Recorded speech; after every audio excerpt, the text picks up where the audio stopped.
Bom, irmãos, vamos iniciar aqui hoje, né, um segundo módulo. Essa jornada do discipulado, ela é dividida em três fases. Nós vimos uma fase mais característica de quem é o discípulo, características do discípulo, né? E agora nós vamos ver uma questão mais doutrinária na vida do discípulo, né? E para começar, nós vamos pegar aí uma das, talvez seja a principal, né, a principal dúvida que os irmãos têm aí, com a questão da eleição, né? E o título já nos diz, nós somos indignos, mas escolhidos. O discípulo, ele precisa ter essa consciência, ele é alguém indigno da salvação, indigno de ser salvo, mas ele é um escolhido à salvação. Então vamos abrir a Bíblia lá em Efésios, capítulo 1.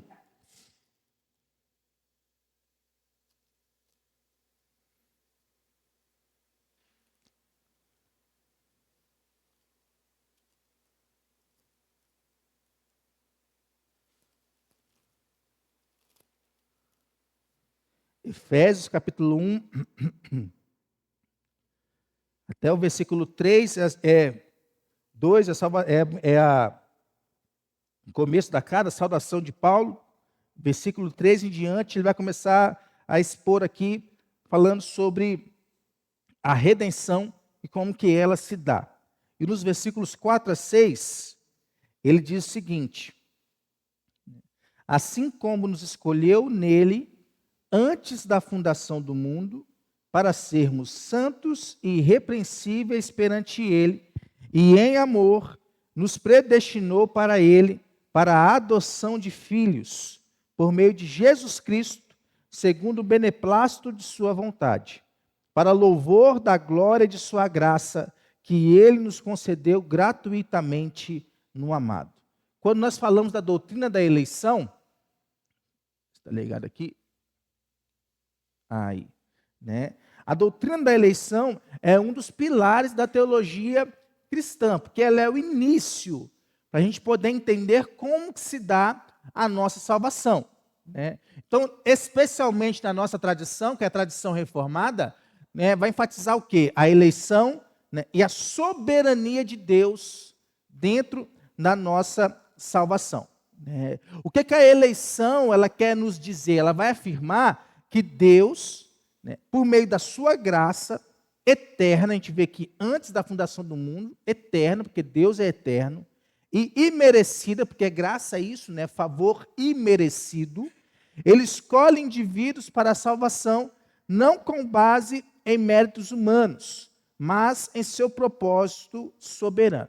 Então vamos dizer que está todo mundo aqui dentro de um barco. Nós estamos indo aí para algum país aí, né? Aí Deus vai lá e naquele barco ele sabe como é que nós somos, e daquele barco ele escolhe os melhores para poder chegar à viagem. Não é nisso que é baseada a eleição, né? É baseado no seu propósito soberano, né? E ali aprove ele escolher alguns para poder chegar até o destino e outros para poder não chegar até o destino. Nós vamos ver que isso não torna Deus injusto. Deus poderia salvar todos, né? No seu grande poder, ele poderia salvar todos, se fosse esse o propósito soberano dele, né? Mas já que nós somos indignos, e nós estamos falando sobre justiça, por exemplo, será que não seria mais justo Deus matar todos, né? Então, dentro da sua graça, da sua soberania, ele escolhe salvar alguns, né, para a salvação. E isso nós estamos falando de salvação, né? Dentro das outras coisas que nós temos na nossa vida, nós temos a nossa responsabilidade. São duas coisas aí distintas, né? A gente poder ver, por exemplo, no Antigo Testamento, tá chegando o som aí direitinho, Túlio? Beleza. Então, a eleição é vista aonde? Na escolha de Israel, não como nação como nós temos hoje, né, mas como povo de Deus. E olha aqui, não por sua grandeza, porque nós vamos abrir o texto aqui de Deuteronômio, por exemplo, e nós vamos ver que é por amor divino. Deuteronômio capítulo 7, versículos 6 e 8.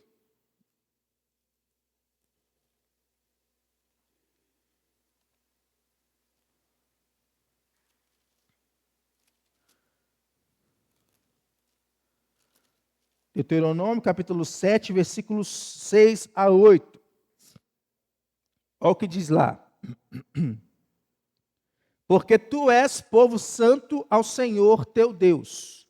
O Senhor teu Deus te escolheu para que lhes fosses o seu povo próprio, de todos os povos que há sobre a terra.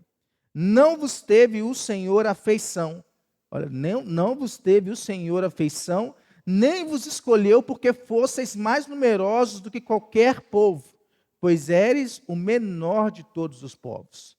Mas porque o Senhor vos amava, e para guardar o juramento que fizera a vossos pais, o Senhor vos tirou com mão poderosa e vos resgatou da casa da servidão, do poder de Faraó, rei do Egito. Então nós vemos aqui o porquê que se dá a eleição. Refletindo o contexto cultural aqui do povo, e do hebraico, Deus intervém na história para formar uma nação desde lá de Gênesis capítulo 12, falando com Abraão: sai da tua terra, da tua parentela e vai para um lugar que eu te mostrarei, te farei pai de uma grande multidão. Abraão era um nômade. E a partir de Abraão foi sendo formado ali o povo de Deus, com descendência da descendência deles, que é a descendência do povo de Israel aqui, que simboliza dentro da Bíblia a igreja. Então entendia-se o quê? Como povo eleito de Deus, isso acontecia não por força, que Israel era menor de todos os povos, ou virtude própria, porque o Senhor não teve afeição sobre eles, mas pelo o amor soberano de Deus. O Senhor vos amava, e para guardar o juramento que fizera anteriormente aos pais da fé. Quem são os pais da fé? Lá, os pais, os patriarcas. Abraão, Isaque, e aí vem de Jacó e diante. A eleição, então, ela tinha um caráter missional. O que é o missional? É entender que eu sou uma missão de Deus aonde eu estiver, e ali eu estou fazendo a missão de Deus. Nós somos missionais. Qual que era o papel de Israel? Ser luz para as nações. Levar luz para as nações. Porque o mundo da época era um mundo que politeísta, de vários deuses.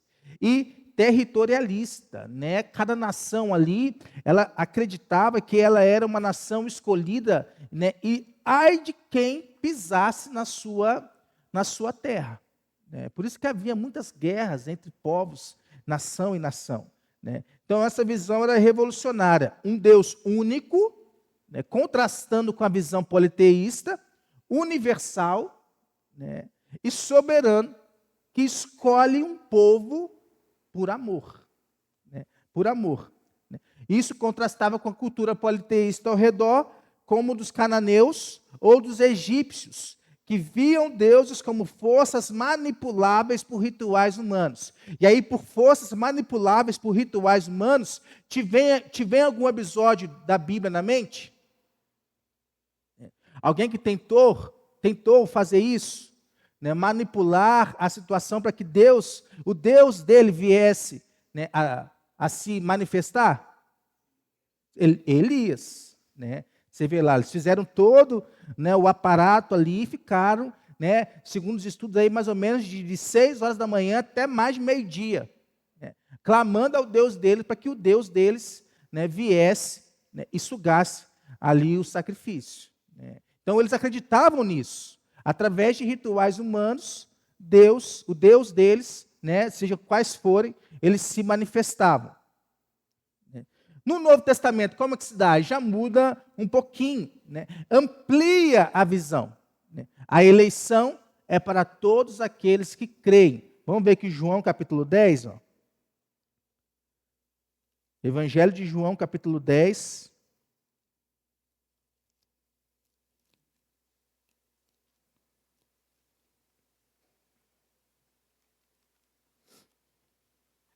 Lá no versículo 16.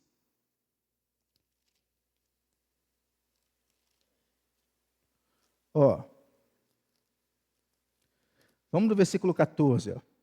Eu sou o bom pastor. Conheço as minhas ovelhas e elas me conhecem a mim. Assim como o Pai me conhece a mim, e eu conheço o Pai e dou a minha vida pelas ovelhas. Ainda tenho outras ovelhas. Opa. Não deixe aprisco. A mim me convém conduzi-las. Elas ouvirão a minha voz, e então haverá um rebanho e um pastor. Essas que ouvem a voz do pastor, do bom pastor, são aquelas que creem no bom pastor. Né? Como nós vimos semana passada no Romanos capítulo 10, versículo 13. Né? Aquele que invocar o nome do Senhor será salvo. Invoca porque houve alguém que pregou, o Espírito Santo fez o teu papel e ela creu em Deus e passou a invocar o nome de Deus e a salvação vem. E isso inclui também não somente Israel, porque no Antigo Testamento era Israel. Né? Isso inclui quem agora? Os gentios. E aí rompe as barreiras, né, éticas, né, de um povo, de uma sociedade somente. Né? O contexto do Novo Testamento é um contexto romano e grego, né, helênico, grego, onde a cidadania e a herança eram temas centrais, destacando a adoção espiritual como herdeiro de Deus, como nós vimos em Efésios capítulo 1. E Paulo ele vai declarar o quê? Que isso, essa eleição, ela acontece anteriormente à criação, antes da fundação do mundo, como diz o versículo 4 de Efésios 1. E ela é fundamentada apenas na graça, não na nossa descendência física, nem no nosso mérito humano. Então a gente vê aí dentro do Antigo Testamento, dentro do Novo Testamento, onde, por exemplo, no Novo Testamento, na cultura greco-romana, a dignidade vinha de status, de conquistas. Quanto mais eu conquisto, mais bem visto eu sou perante a sociedade. Né? E aí nós vamos ver lá em Efésios, em 1 Coríntios capítulo 1, versículo 28, você pode, né, abrir aí. Né? Paulo mostra que Deus escolhe aquele que não é nada. Deus escolhe aquele que não é nada. E é por isso que a doutrina da eleição, ela sempre foi um divisor de águas na história da fé. Porque nós não gostamos de ouvir, né, que nós não somos nada diante de Deus. A gente quer sempre colocar o nosso mérito na salvação. Né? A gente quer sempre colocar, né, o que eu posso fazer para poder ser salvo. E a gente não entende o olhar gracioso de Deus nisso. Né? O olhar gracioso do nosso Senhor. E isso confronta a ideia cultural, né, de que a salvação ela pode ser conquistada por esforço humano. Até o século XVII era essa, né, a ideia. 17, 16, né, 1517, né, que foi o rompimento da Reforma Protestante. Era essa a ideia única. Eu posso ser salvo, né, pelos méritos, pelo dinheiro. Né? Até hoje pessoas pensam assim. Talvez você pense dessa forma. Você pode fazer alguma coisa para poder ser salvo, mas eu vou te falar, você não pode fazer nada. Isso é contracultural. Né? Porque tira da absoluta soberania de Deus o papel de escolher. Né? Já que somos nós, já que está na nossa escolha, aqueles que seriam salvos. Né? E aí, ao longo da história bíblica e da igreja, né, a eleição também foi um motivo de consolo para os crentes. Mas a gente tem que entender isso. Porque uma das causas, e nós vimos ontem isso, né, e eu estou até começando a escrever uma série de mensagens aí para o mês de outubro, que é o mês da reforma, né, que é reforma ou deforma. Né? Porque quem tem essa coisa em mente, por exemplo, não é teologia reformada, é teologia deformada. Ah, eu sou eleito de Deus, eu sou salvo, então para que eu vou pregar? Já que Deus vai escolher mesmo, por que eu tenho que pregar? Por que eu tenho que evangelizar? Isso não é teologia reformada, isso é teologia deformada da nossa mente. né? Da onde que nós tiramos, às vezes a gente nem sabe, mas as pessoas falam isso, né? Aqueles que têm resistência com relação à eleição, elas tentam cada vez mais, né, botar uma ideia aqui, uma ideia ali, para poder, né, desvincular-se da eleição. E aí a jornada do discipulado, ela não começa com uma escolha humana. A gente não escolhe ser discípulo. Uma vez que nós somos salvos, nós somos discípulos. Isso é natural. O olhar gracioso de Deus nos alcançou em nossa indignidade, né?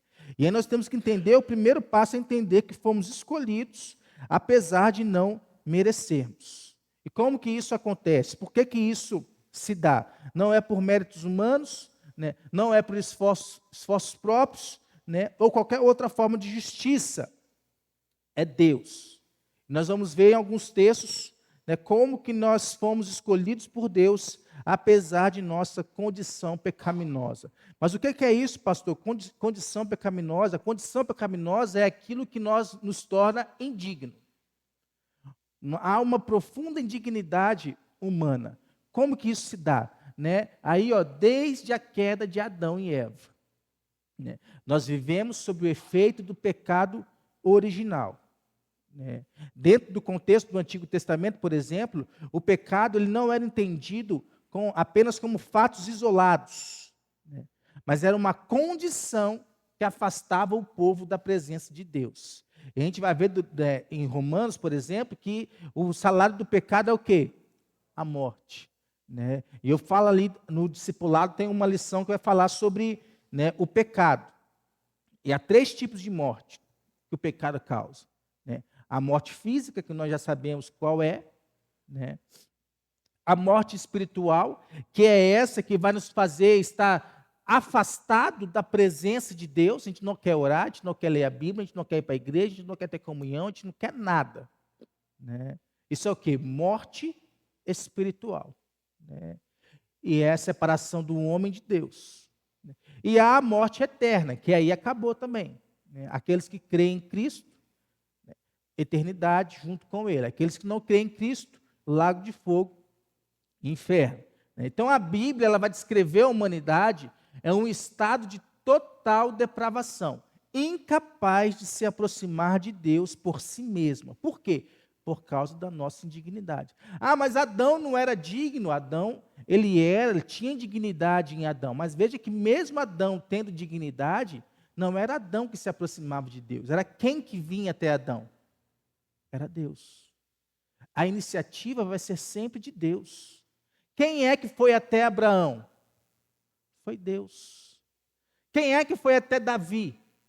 Foi Deus, através do profeta Samuel. Então, dentro da história da humanidade, da história bíblica, sempre é Deus que toma a iniciativa.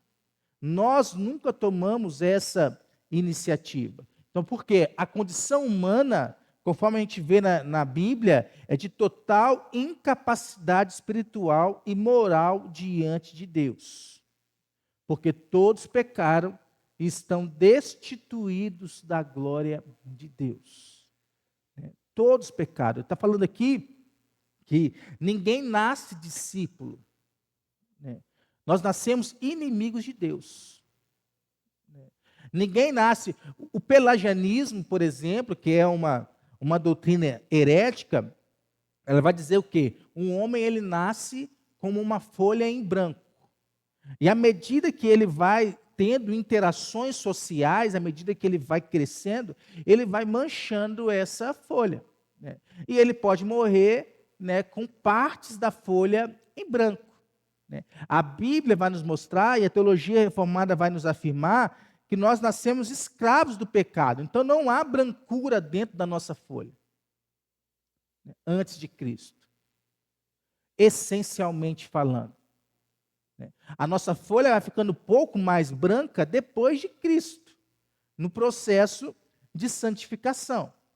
Todos pecaram e estão destituídos da glória de Deus. Nós não nascemos discípulos, nascemos inimigos de Deus. Todos nós nascemos como se fosse um vírusinho, um vírus lá do pecado. Nós não somos pecadores porque nos tornamos pecadores. Nós somos, em essência, pecadores. E a gente pega aqui o escrito de Paulo, por exemplo. Paulo está lá escrevendo para uma igreja mista, que havia judeus e gentios dentro da igreja de Roma. E ele enfatiza que o pecado universal separa todos da santidade de Deus. E aí o judeu que valorizava a obediência à lei como mérito, era um mérito para o judeu obedecer à lei. Paulo refuta eles mostrando que até os circuncidados são culpados. Até eles que têm a marca de Deus, da circuncisão ali, eles são culpados do pecado. E são pecadores. Assim como os gentios também são pecadores. Isso contrastava, com o farisaísmo, que enfatizava obras para se justificar. Mas Paulo argumenta que o pecado é inerente desde a queda. Desde a queda, todos são pecadores. A Camila está com quanto tempo de gravidez lá, Alan? 3 meses e meio. Está com um pecadorzinho lá.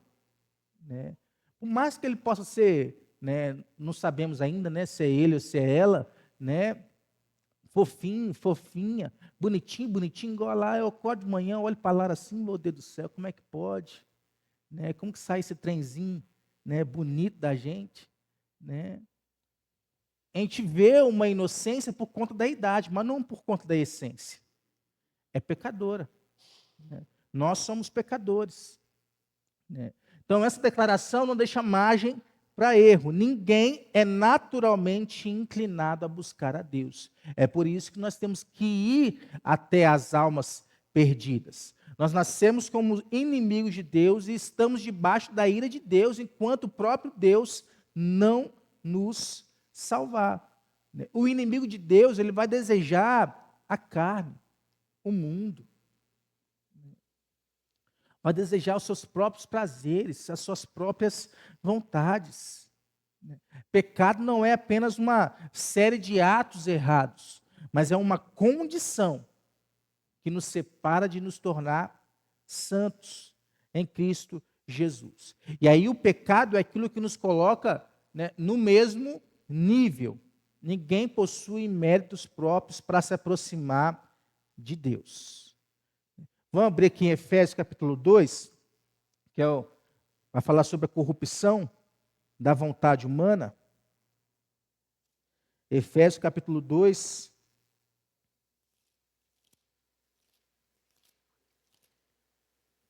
Versículos 1 a 3. Ele vos deu vida, estando vós mortos nos vossos delitos e pecados, nos quais andastes outrora, segundo o curso deste mundo, segundo o príncipe da potestade do ar, do espírito que agora atua nos filhos da desobediência. Olha só, o espírito que agora atua nos filhos da desobediência. Entre os quais também todos nós andamos outrora, segundo as inclinações da nossa carne, fazendo a vontade da carne e dos pensamentos, e éramos por natureza filhos da ira, como também os demais. Éramos por natureza filhos da ira, como também os demais. Pega Éfeso, cidade portuária, cheia de idolatria, cheia de imoralidade.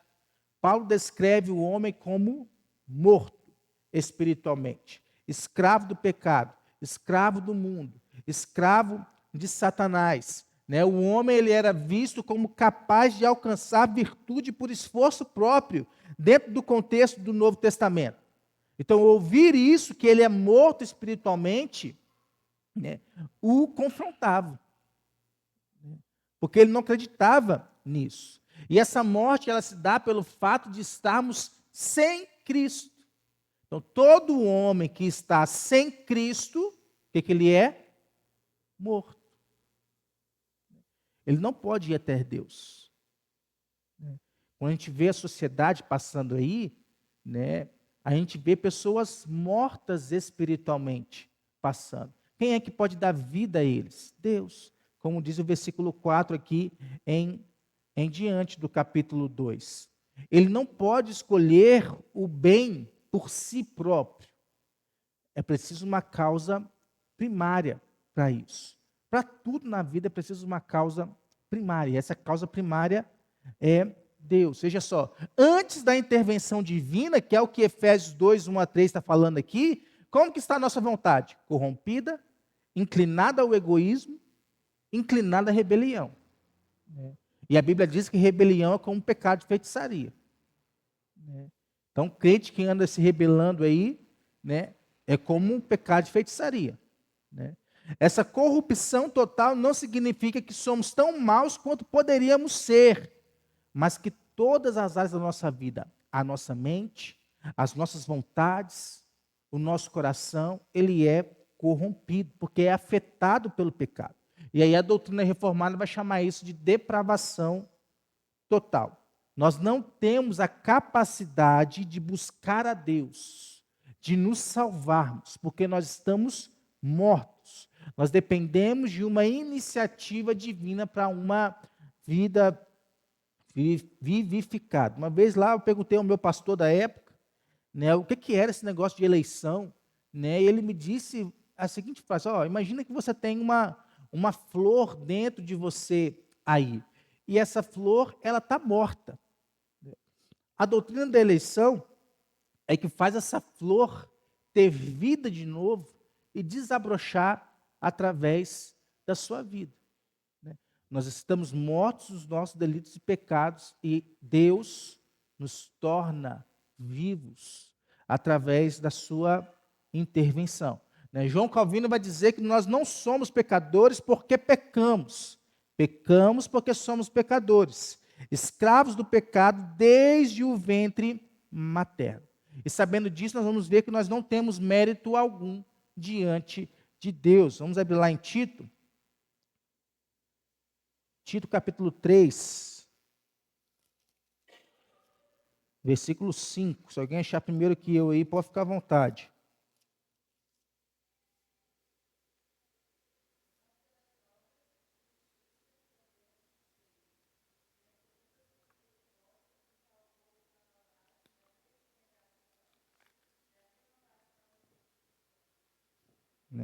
Olha aqui, esse texto é simples. Pega Creta, não é o carro, é a cidade. Creta, uma ilha que no versículo 12 do capítulo 1 vai nos dizer aqui, entre os cretenses, sempre mentirosos, feras terríveis, de ventres preguiçosos. Olha o que Deus faz com eles.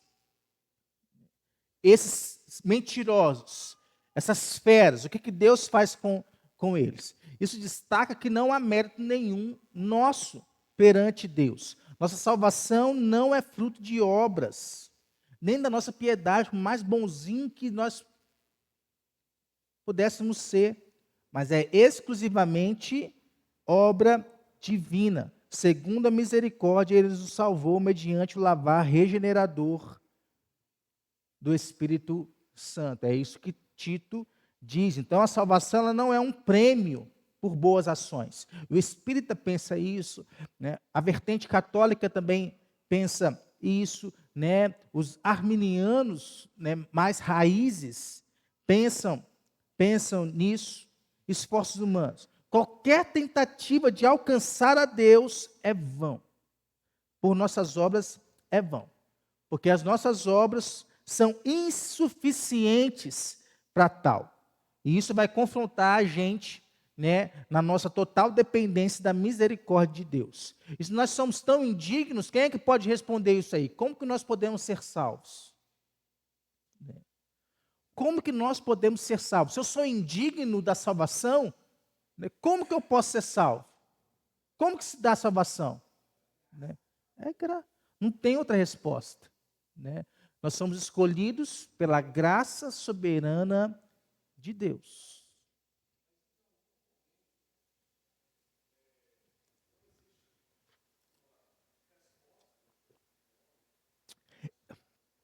Existe, é por isso que aquele termo, o aceitar Jesus, ele não é um termo inválido. Nós aceitamos Jesus, é a nossa responsabilidade. Eu prego para você, você crê, você aceita Jesus, invoca o Senhor Jesus e é salvo. Mas isso só se dá porque o Espírito Santo, que é aquele que nos convence da justiça, do pecado e do juízo, nos leva a isso. Não é por nós, é pela obra do Espírito. Então, aceitar Jesus, somos nós que aceitamos. Mas nós só aceitamos por causa de uma causa primária. Né? Alguém pregou, a Bíblia foi falada, né? O Espírito Santo fez o papel dele na nossa mente, no nosso coração, e nós cremos no Senhor Jesus. É a nossa responsabilidade. Só que essa responsabilidade ela só acontece pelo toque, pelo lavar regenerador e renovador do Espírito Santo.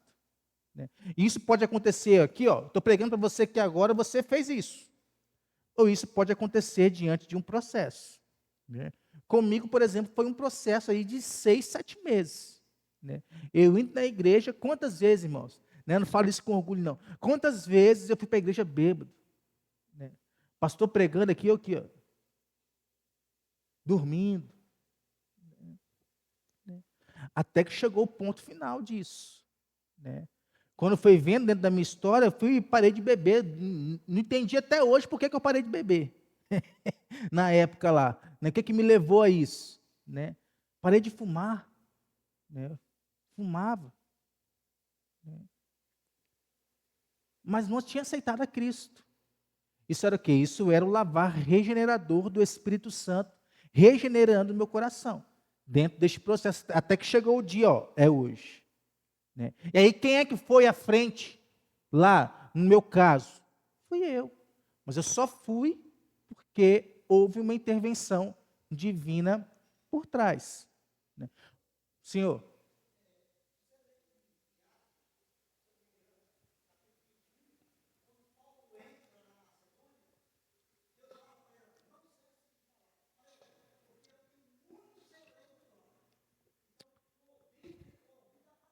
E o que ele queria fazer? Ele queria ir embora.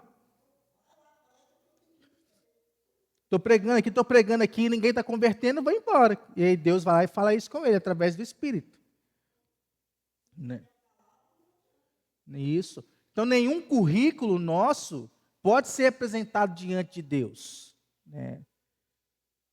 Lembra da Torre de Babel? Né? A Torre de Babel ela começou a ser construída pela vontade do homem de ser igual a Deus, de ser como Deus. Né? Deus veio e frustrou os planos dele, quebrou ali a torre e espalhou as línguas. Né? Porque se for por nossa pretensão, se for por nós vamos sempre tentar fazer isso aqui, Nós vamos sempre tentar barganhar com Deus. Espera um pouquinho aí, Deus. Né? Quem já não fez isso? Senhor, se o Senhor fizer isso aqui, né, eu vou fazer aquilo lá. Se o Senhor me abençoar assim, eu vou fazer aquilo lá.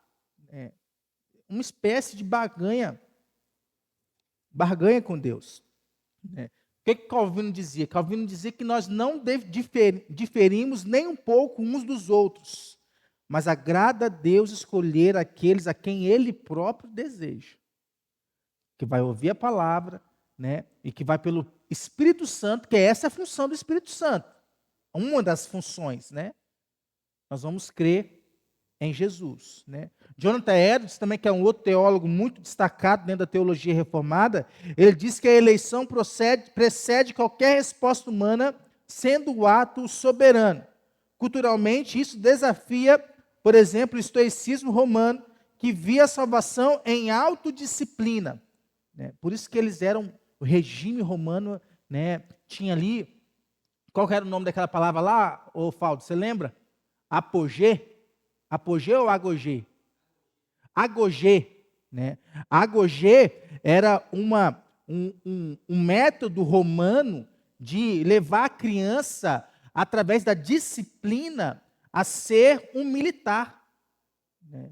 Ensinava a criança, a partir dos seus 7 anos, a ser um cidadão militar de Roma.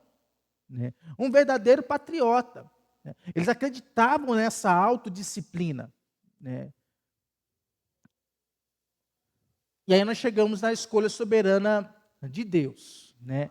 Senhor, para libertar Israel. Mas quem libertou Israel? Né? A responsabilidade humana foi Ciro. né? Mas dentro de uma escolha soberana de Deus, né? Que é o que nós vamos ver aqui, ó. A salvação é um ato iniciado e completado por Deus, independentemente de nossas ações ou méritos. Diante da nossa indignidade, a salvação vem da eleição eterna de Deus. E aí a Bíblia nos dá um exemplo aqui, ó. Deus nos escolheu antes da fundação do mundo. Eu quero ir para lá logo, aqui, ó. Vou pular isso aqui, ó. Éfeso era influenciada por mistérios, né, gregos. Ali vou pular isso aqui, né, para chegar aqui na próxima slide aqui, ó. A eleição é um ato eterno que precede qualquer ação humana. Vamos abrir lá esse texto de Romanos, capítulo 9.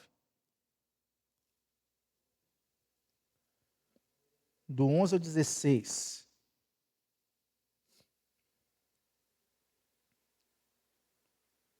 Vamos lá, eu vou ler um, vocês leem o outro aí, a gente vai até o 16. Do 11 ao 16. Cadê? Eu estou ficando cego. Aqui, ó. E ainda não eram os gêmeos nascidos, nem tinham praticado o bem ou o mal, para que o propósito de Deus quanto à eleição prevalecesse, não por obras, mas por aquele que chama. Vamos lá.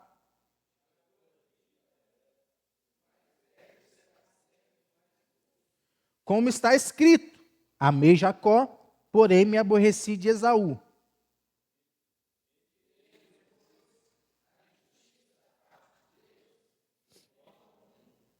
Pois ele diz a Moisés: terei misericórdia de quem me aprouver ter misericórdia, e compadecer-me-ei de quem me aprouver ter compaixão.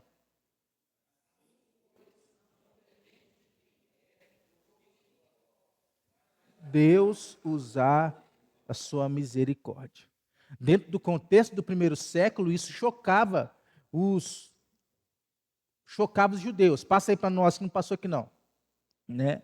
Porque os judeus, eles tendiam a pensar na eleição como ligado ao pertencimento étnico. Já que eu sou judeu, da tribo de Israel, né? Da tribo de Israel, não, da nação de Israel, eu sou salvo. Paulo vai revelar o quê? Que a eleição é anterior à história humana e não é condicionada à linhagem ou obras. Né? Por exemplo, nós pegamos a teologia da aliança, nós vamos crer, é fé, irmãos. É fé que os nossos filhos são salvos. Né? Mas vai chegar uma hora que eles vão caminhar pela sua própria fé, não mais baseado na nossa fé, mas baseado na fé deles. Né? Só que nós cremos por fé que eles são salvos. Né? Mas podem não ser. É um exercício de fé. A resposta se eles são salvos ou não está em quem? Em Deus. Né? Nós vemos aí filhos de crentes que são desviados. Eu conheço alguns. Né? E há aí N motivos por conta disso. Mas os pais, pela fé, não deixaram de agir como deveriam agir. Aprove a Deus usar de misericórdia quem Ele quer, não é condicionada à linhagem, não é condicionada a obras. Antes mesmo que os gêmeos nascessem ou fizessem qualquer coisa boa ou mal, Deus disse: o mais velho servirá ao mais novo. Essa história de Esaú e Jacó nos mostra que a eleição é um ato de misericórdia, não de justiça retributiva. Não por aquilo que nós fazemos. Né? Não foi baseado nas suas ações, mas dentro da vontade soberana de Deus. Deus escolhe livremente, segundo o seu propósito, sem se obrigar a dar critérios, a seguir critérios humanos. E essa escolha ela é feita antes da fundação do mundo, ou de realizarmos qualquer obra. Né?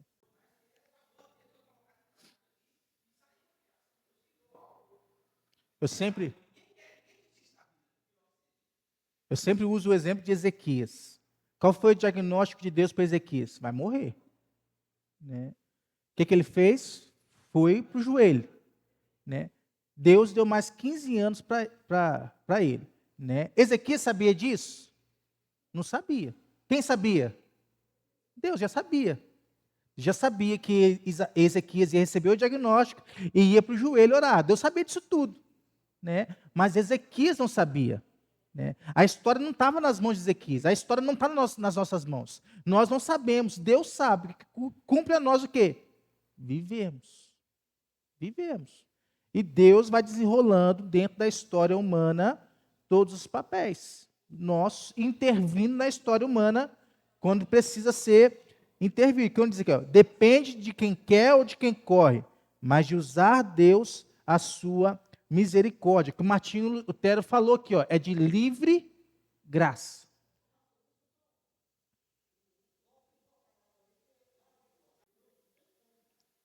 É como eu disse lá, está todo mundo no barco, né?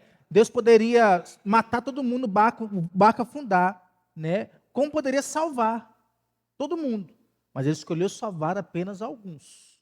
Não porque previu fé neles, né? Mas nós somos escolhidos para que tivéssemos fé.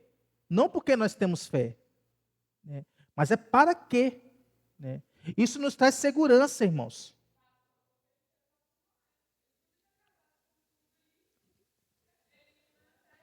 Mas escolheu Noé e a sua família para dar continuidade à humanidade, né? Então a escolha revela graça. Esse texto de 1 Coríntios também é um texto muito interessante para nós. 1 Coríntios capítulo 1, logo no começo.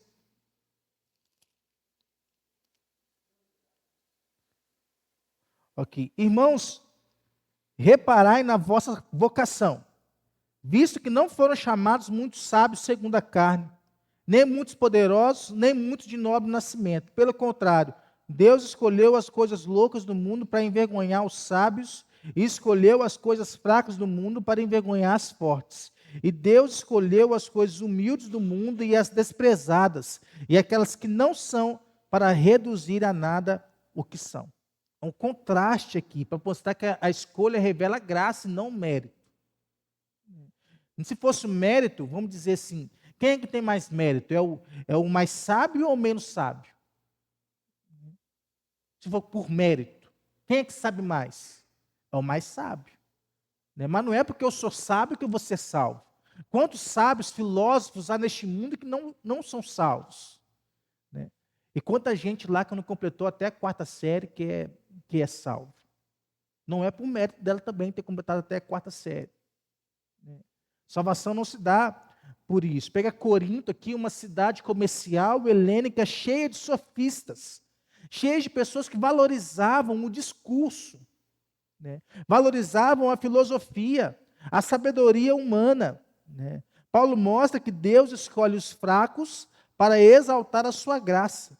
Pega Davi. Davi era o mais caçula, aliás, o menor de todos, né? O mais velho, não me engano, não sei se era Eliabe, mais velho, acho que era Eliabe, né?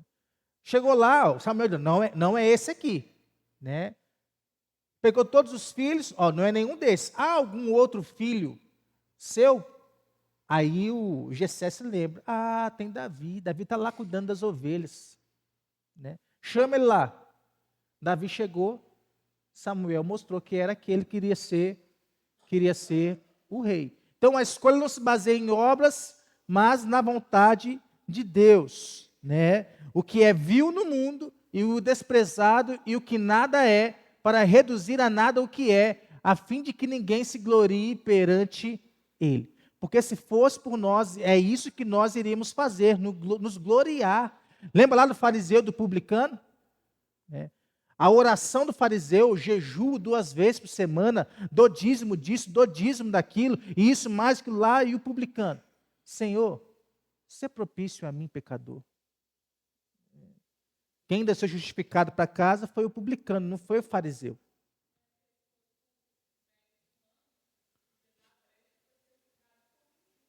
Sim. E é por isso que Efésios 2:8 lá diz, somos salvos pela graça mediante a fé, isso não vem de nós, mas é dom de Deus, não para que ninguém se glorie. Porque se fosse por nosso mérito, nós iríamos nos gloriar disso. Iríamos viver andando aí de peito estufado. Eu sou salvo, você não é salvo. E ia ser assim. né? Ao escolher indignos, Deus assegura que a glória seja exclusivamente dele, não nossa. É o que a Renata falou ali. Aí pegando a história, Spurgeon disse, eu creio na doutrina da eleição porque estou certo de que se Deus não me tivesse escolhido, eu nunca o teria escolhido. Né? Pega Agostinho que não é o Carrara, né? Ele dizia, a graça não é dada segundo os méritos, mas os méritos são dados segundo a graça. Né? A gente vê toda a história da igreja. Qual que deve ser a nossa resposta sabendo disso? Né? Gratidão, né? Humildade, né? Não soberba espiritual, porque nós somos salvos. Né? A eleição divina não é apenas uma doutrina teológica, mas uma realidade que transforma a nossa identidade e o nosso propósito como discípulos. Porque, sabedores disso, nós temos uma nova identidade. Né? Não somos mais escravos do pecado, agora nós somos filhos de Deus. Redefine quem nós somos e como nós vivemos. Transforma os eleitos. O versículo 5 do capítulo 1 de Efésios vai dizer lá por que nós fomos eleitos.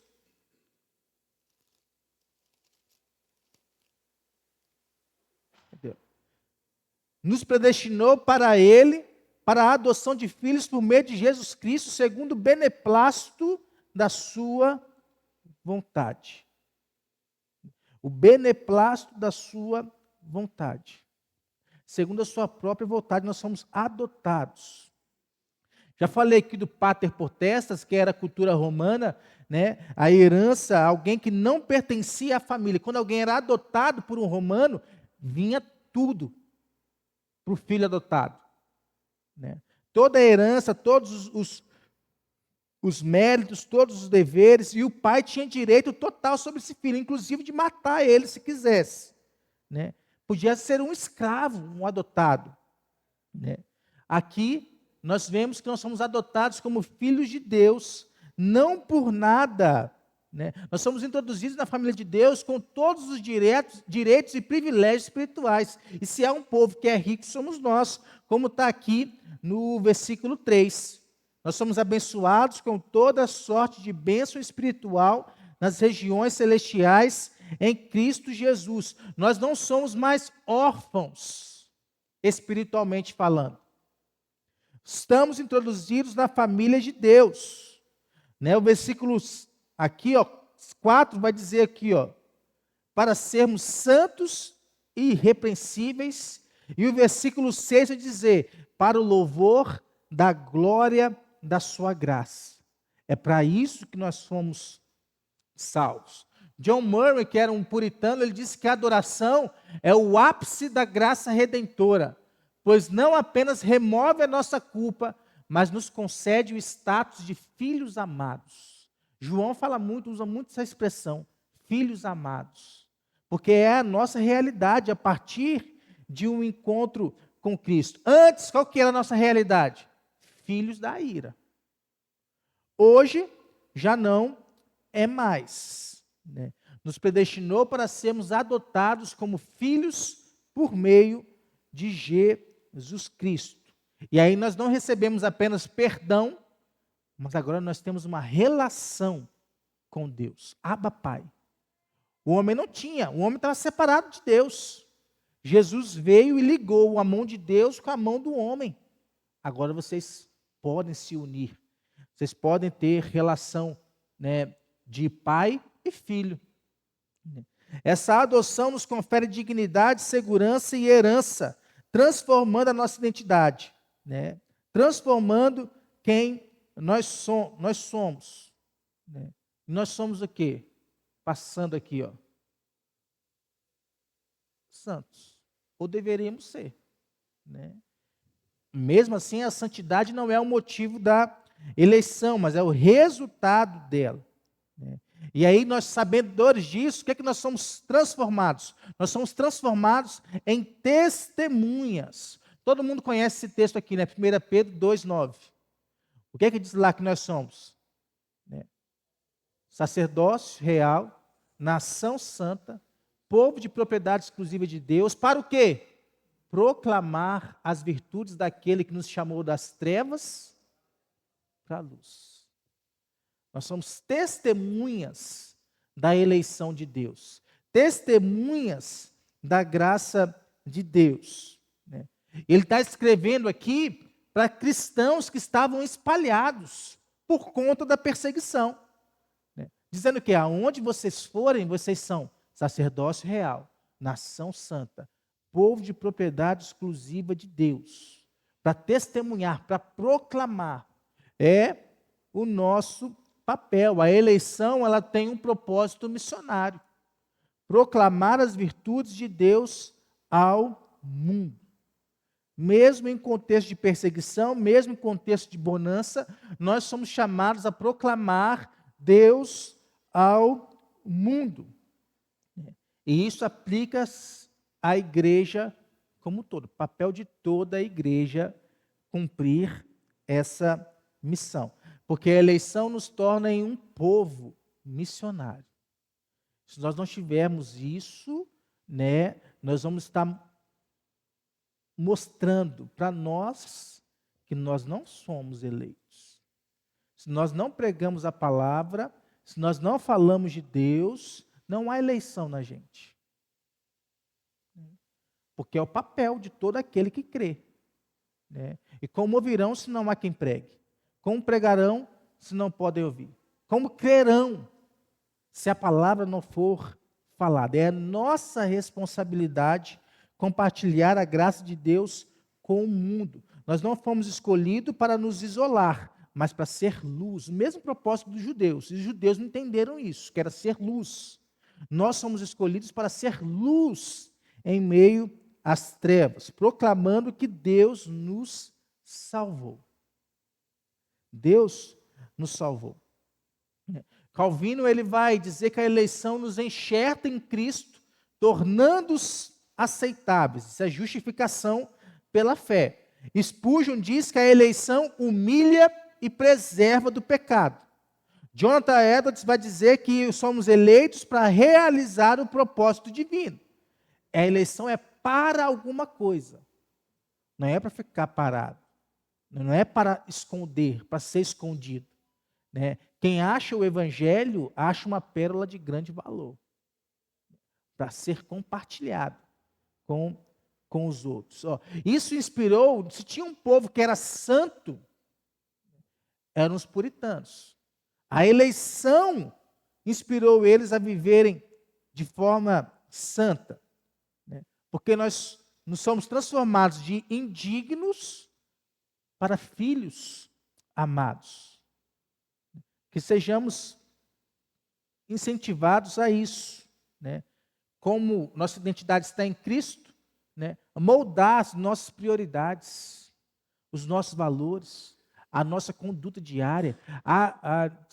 Falado lá ontem e sexta-feira, por tantos motivos que nós não aproveitamos a oportunidade, medo, alguma experiência mal sucedida, de rejeição.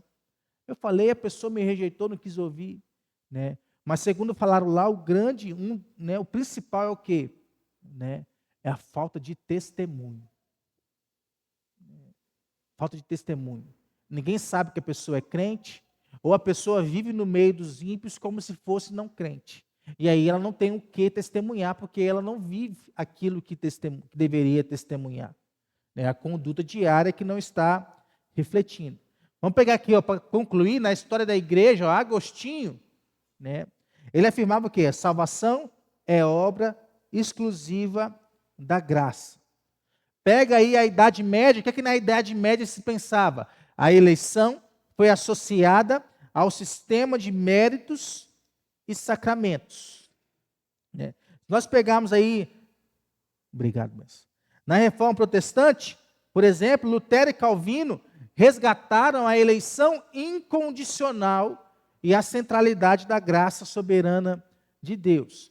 Pega o puritanismo, para o puritanismo a eleição era vista como motivação para a santidade, mesmo em meio à perseguição. Na era moderna, veio o iluminismo, veio o liberalismo teológico, tentaram reduzir a eleição a nada. Não existe eleição, Deus está morto. Né? Hoje, no mundo que nós vivemos, marcado pelo individualismo, marcado pela meritocracia, que para o nosso mundo vale.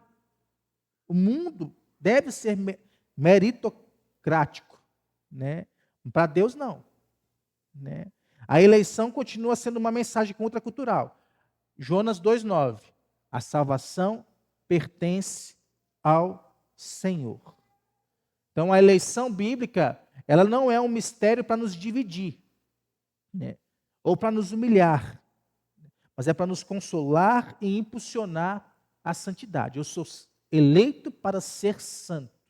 Eu sou eleito para o louvor da glória e da graça de Deus. E aí dentro da nossa jornada do discipulado, ela começa com graça, que nos escolhe apesar da nossa indignidade. A eleição não é motivo de confusão, de vaidade. Não precisamos fazer isso. Não precisamos usar a eleição para isso. Mas motivo de adoração, de confiança. Né? Foi falada aí tanto a palavra amor. Nós somos eleitos por amor. Não há outro motivo. Né? Para viver em amor. Para proclamar esse amor. Porque imagina nós lá agora, nesse momento, queimando. Imagina você que está queimando. E eu usei uma ilustração aqui domingo passado e eu não me esqueci dela mais. Imagina você que vê o prédio lá do seu lado pegando fogo, lá da sua casa. E você vê pessoas lá dormindo, sem perceber. Já aconteceu isso na minha casa. Meu tio botou uma vela lá no prato, né? A vela foi, caiu, pegou no colchão dele, está pegando fogo no quarto dele, ele não percebeu. É possível isso acontecer. Se eu não tivesse sentido cheiro de fumaça, estava acordado, mexendo na internet. Né? E tivesse visto, apagado e acordado ele, quem sabe ele não teria morrido ou o fogo tivesse espalhado pela casa toda. Né? O que você faria? Chamaria os bombeiros? Né? Ia lá e acordava as pessoas? Né? Alguma atitude a gente ia tomar. Várias pessoas andando ali na pracinha da FEBEM agora. Estão sendo levados para o fogo do inferno. O que nós vamos fazer? E aí eu uso uma frase que eu disse lá. O fogo do mundo, ele é menos mortal do que o silêncio da igreja. Porque o fogo do mundo, ele pode matar o corpo. Mas o silêncio da igreja, ela mata a alma. Se nós não falarmos, as pessoas não vão ouvir. Se elas não ouvirem, elas não vão crer. Se elas não creem, elas não vão ser salvas. E é nosso papel ir até essas pessoas. O fogo do mundo mata menos do que o silêncio da igreja. Porque o fogo do mundo, ele mata o corpo. O silêncio da igreja condena a alma. A alma de várias pessoas estão indo para o inferno neste momento, porque a igreja está em silêncio. A eleição vai nos levar aí. Vai nos levar aí. Né? Antes do vinde a mim, vós estáis cansados e sobrecarregados. Antes do vinde, ao ide. Ide por todo mundo e pregar o evangelho. É o nosso papel, nós somos levados a isso. Somos escolhidos por amor, para viver em amor e para proclamar esse amor com os pedidos. Bênção?